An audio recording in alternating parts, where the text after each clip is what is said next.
los médicos están ya iniciando este proceso, ¿no es cierto?, de tercera vacuna, y que además se ha pedido que algunos de ellos que están en teletrabajo regresen ya a sus hospitales. Sin embargo, la Federación Médica está pidiendo que se cumplan algunas condiciones, sobre todo esto de ver caso por caso. No estoy escuchando, Álvaro, por favor, sería bueno que veamos la parte técnica. No estoy escuchando la señal de televisión y por favor te pido que veamos eso para poder establecer la comunicación ya con Godofredo Talavera, que nos está escuchando a esta hora de la tarde. A ver. La Federación Médica ha emitido un comunicado y que dice lo siguiente, ¿no? Retorno presencial de los médicos que está en trabajo remoto con licencia con goce de haber, dice. El decreto de urgencia número 055-2021, en su disposición complementaria final única, dispuso la posibilidad de retornar a los centros de trabajo para labor presencial o mixta, previa evaluación y aprobación del médico ocupacional o quien haga sus veces, y debiendo considerar, uno, primero, la necesidad del servicio; dos, el aforo máximo que asegure el distanciamiento físico; tres, condiciones de salubridad e higiene; y cuatro, realizar el análisis epidemiológico en función al nivel de riesgo de cada provincia, dice. A ver, Godofredo, te dejo la pregunta entonces mientras vamos solucionando este tema, ya te voy escuchando por otro canal. ¿Cuál es el punto de vista de la Federación Médica del Perú? ¿Por qué es que se piden tantos requisitos para poder volver nuevamente al trabajo en los hospitales, al trabajo presencial? Entiendo que son más de 3.000 médicos los que están en esta situación. Sí, Jesús, en realidad son requisitos del todo que se pueden dar, ¿no? Necesidad de servicio significa que nosotros tenemos que ampliar la oferta, sobre todo a los pacientes no COVID. Y eso debemos prepararnos. Ya hay muchos hospitales, como es el caso del Hospital del Niño, donde yo laboro, que ya estamos atendiendo de lunes a viernes consultorio de forma propiamente prepandemia. No solamente nos está quedando el día sábado. El aforo se refiere a que hay muchos lugares donde todavía el virus está con nosotros, por eso tenemos que ver que no haya pues una aglomeración de personas, no se respete el distanciamiento, y en ese sentido se puede solucionar ampliando en algunos lugares donde no se dé esta condición a turnos por la tarde, ¿no? Entonces son cosas que sí se pueden solucionar. Las condiciones de salubridad e higiene se refiere a que tengamos agua, que tengamos alcohol, que tengamos gel, y por supuesto mascarillas de calidad. Muchas instituciones también hace muchos meses atrás ya nos están dando mascarillas de calidad, pero todavía eso no se da en todos los lugares y eso se tiene que dar.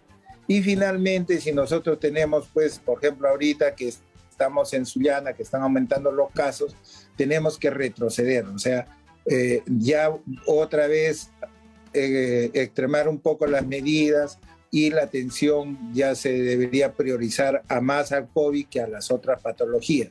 Sin embargo, en aquellas regiones donde no tenemos muchos casos, no tenemos ya fallecidos por muchos días, incluso semanas, entonces ahí vamos a atender por cómo se hacía en la época de prepandemia. A eso se refiere, ¿no? No es que no nos estemos negando, no queramos trabajar.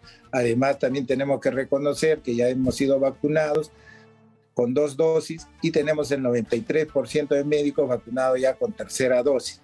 Todo esto hace que nosotros nos sintamos más seguros y estamos dispuestos a retornar.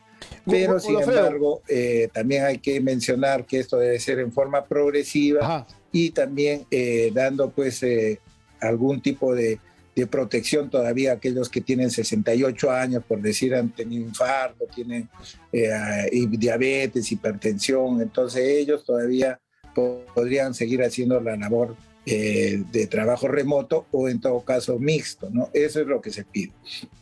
Bien, tú has tocado un punto que creo que es importante conocer, ¿no es cierto? Porque si estamos hablando de retorno a clases presenciales y los colegios, al parecer, no todos están preparados, sobre todo en el tema de la ventilación.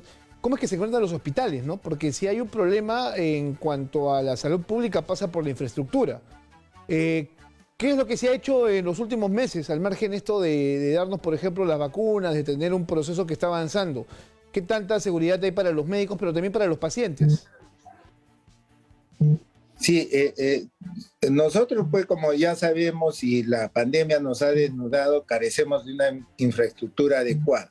Sin embargo, la gestión en cada unidad ejecutora, o sea, en cada hospital, en cada DIRIS, ¿no? O DIRESA, es mejorar estas condiciones, acondicionar algunos consultorios, ¿no? De repente, si teníamos 4 consultorios, reducirlos a 3, pero que se guarden las condiciones de ventilación. Y eso se ha hecho, por ejemplo, en el Hospital del Niño, estamos no en un 100%, pero sí hemos avanzado bastante y se está haciendo propiamente, todas las especialidades hacen consulta presencial y algunas, como te digo, estamos haciendo más del 80%, es decir, de los 6 días estamos atendiendo 5 días. Entonces, los pacientes también requieren que se les atienda de otras enfermedades que sean diferentes al COVID, nosotros somos conscientes de eso. Sin embargo, como ya te mencioné, se puede ampliar estos consultorios que no se puede abrir todos en la mañana, por decir de 5, que se abra 3, esos 2 que no se abrieron en la mañana se puede pasar a la tarde. Ajá. Y podemos facilitar así también a poder atender mayor cantidad de pacientes. Claro. Igual va a ser en la sala de operaciones, ¿no? Las pocas que funcionan, están funcionando 24 horas, ¿no? E incluso en algunos lugares los 7 días de la semana, incluyendo los domingos y feriados. Entonces, eso es lo que se debe hacer y eso va a ser responsable cada director de hospital, de DIRIS o de DIRESA y programar, ¿no? el sacar el máximo beneficio de los pocos espacios que contamos y poder dar facilidades también para poder atender a nuestros pacientes. Bien, bueno, entonces entiendo que hay la predisposición para volver, pero claro, tiene que haber todo un procedimiento, ¿no es cierto?, para que no se afecten todos los médicos y no tengamos lo que pasó en estas 2 últimas horas donde un número importante de médicos fallecieron, ¿no? Lo otro sería, de estos 3.000 y tantos que están en trabajo presencial, ¿cuáles serían los de mayor cuidado? O sea, ¿cuántos serían en realidad, no es cierto? En realidad, como sabemos, son los que tienen alguna comorbilidad o son mayores de 65 años. Pero un grupo que son de mayor cuidado, por decir, son los mayores, un médico de 68 años que ha tenido infartos, que ha tenido hipertensión, que ha tenido diabetes, algunos que están recibiendo terapia para un cáncer, entonces ellos se tienen que tener mucho cuidado, pero ese porcentaje, si consideramos los 3.000 que en este momento están en trabajo remoto, se va a reducir pues a 100, 200, ¿no? Va a ser ya un número bastante reducido. Nosotros en el sector salud somos 30.000 médicos, de los cuales somos 24.000 nombrados y 6.000 contratados, ¿no? Entonces también eso hay que mencionar, que por la pandemia se ha contratado un mayor número incluso de médicos, y no solo médicos, sino de trabajadores de la salud, pero que ellos son mientras dure la pandemia, ¿no? Una vez que acabe la pandemia, vamos a regresar a nuestro número habitual. Y esperamos que esto no ocurra, ¿no? Hacemos un pedido al ministro, a nuestro presidente, que se considere que en el sector salud nos falta mucho personal y en el caso de médicos nos faltan cerca de 24.000, o sea, casi el mismo número de los que elaboramos previo a la pandemia, y esperamos que estos colegas o compañeros de trabajo en general puedan seguir manteniendo su trabajo, ya no en COVID, pero sí en otras áreas. Bien, claro. A lo que yo apuntaba, ¿no es cierto? Porque es importante conocer el número de personas que están en este momento, por ejemplo, en teletrabajo. Tú dices que la cifra se reduciría a 100 y 200, que son los de mayor, pues, los de mayor observación, ¿no es cierto? Por lo que tú has señalado, el tema de las comorbilidades y el tema de la edad también. Ahora, ¿se recomendaría que estos 100 y 200 no regresaran más a un establecimiento de salud? Porque, claro, un hospital está lleno completamente de virus. Es gente que va y que viene a atenderse y muchos seguramente pacientes con COVID. Ahora, te lo pregunto de esta manera porque entiendo que que el tiempo que les están dando a ustedes para volver ya a sus hospitales vence en tan solo unos días. Creo que el 15 de noviembre ya tendrían que estar ustedes a disposición de los hospitales. Sí, ya muchos ya están retornando, han sido evaluados por la seguridad y salud en el trabajo y ya se está viendo el retorno que se está haciendo ya, por decir, de los que tienen sus comorbilidades estables, ¿no? Controlada su diabetes, su hipertensión y son menores de 65 años. Ya se está dando ese retorno y esto ha venido ocurriendo desde hace mucho tiempo atrás, ¿no? Al inicio recordar que era cerca de 33% de trabajadores que se fue a hacer trabajo remoto o gozaban de licencia con goce de haber. Sin embargo, paulatinamente se ha ido reintegrando, no, como digo, ya más de un 20% de trabajadores y quedando actualmente solo el 10%. Bien, ahora en el tema de las incidencias, ya que estamos conversando, sé que los médicos pues están trabajando, ¿qué es lo que ellos están informando respecto, por ejemplo, el número de contagios? Si estos se mantienen, si están en aumento, ¿no es cierto? Y en qué regiones, por ejemplo, es donde se están viendo mayores problemas. Sé que hasta el momento el Ministerio de Salud informa que aquellas personas, por ejemplo, que están en camas de cuidados intensivos, ¿no? Son aquellas que, por ejemplo, no se han vacunado, ¿no? Que no lo han querido hacer y que se han visto complicadas. ¿Cuál es la información que ustedes tienen por el lado de los médicos? Nosotros tenemos también, ¿no? Hay 3 regiones, sobre todo Sullana, que ha habido un incremento de necesidad de camas de hospitalización y de UCI. Chincha es la otra provincia y en general cerca del 90% de pacientes hospitalizados no tienen ninguna dosis de vacuna y un 5% de 10 restantes solo tienen una vacuna. Solo el 5% está en este momento con 2 vacunas hospitalizadas. En UCI es un poco similar y la cantidad de fallecidos incluso se disminuye a 2.4, 2.5%, que están con las 2 vacunas. Pero también hay que ver que en ese grupo que se complica, a pesar de estar vacunados, son personas mayores o con muchas comorbilidades, ¿no? Generalmente los pacientes vacunados jóvenes es poco probable que vayan a UCI o fallezcan.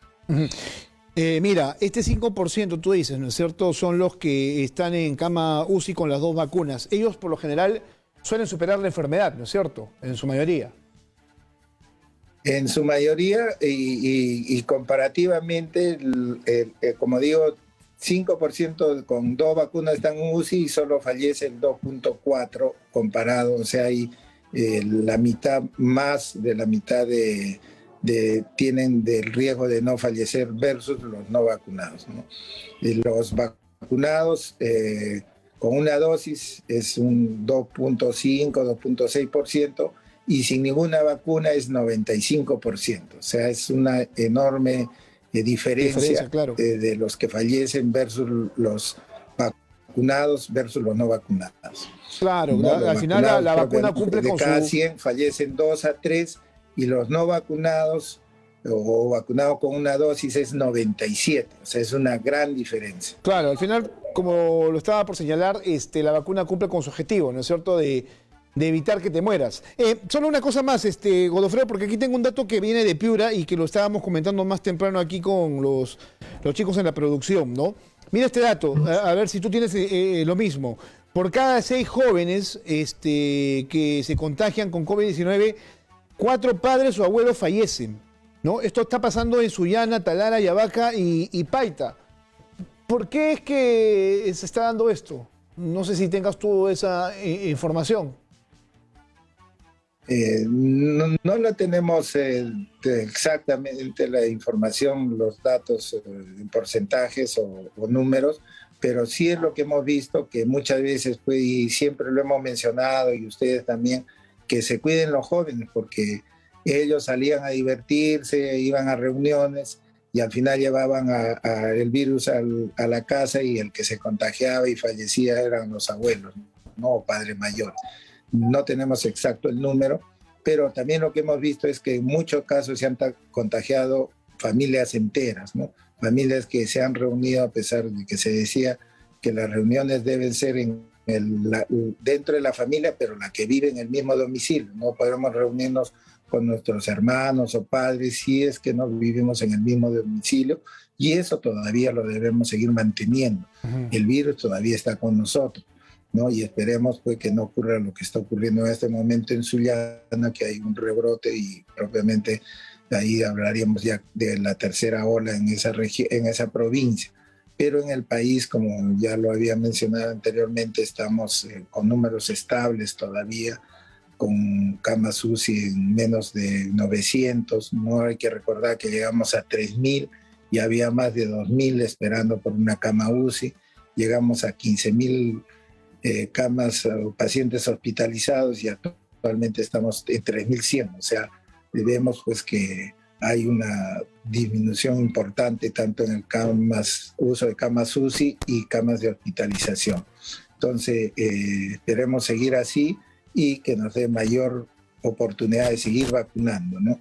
Y, por supuesto, seguirnos cuidando, porque si a pesar de estar vacunado igual podemos enfermar, entonces tenemos que salir por lo estrictamente necesario, salir con mascarilla de calidad. La KN es una buena opción y ahora está un poco cómoda. Mantener el distanciamiento y, por supuesto, lavado de manos permanente, ya sea con alcohol gel o jabón. Bien, Godofredo, gracias. Un fuerte abrazo y estamos comunicándonos. Seguramente el 15 de noviembre ya habrán novedades respecto al número que quedan por médicos, ¿no? Que están ahora en teletrabajo y que deben regresar a sus hospitales. Un fuerte abrazo para ti y para todos los médicos aquí en el país que están haciendo un trabajo denodado en este contexto de pandemia. Nos vemos, te cuidas.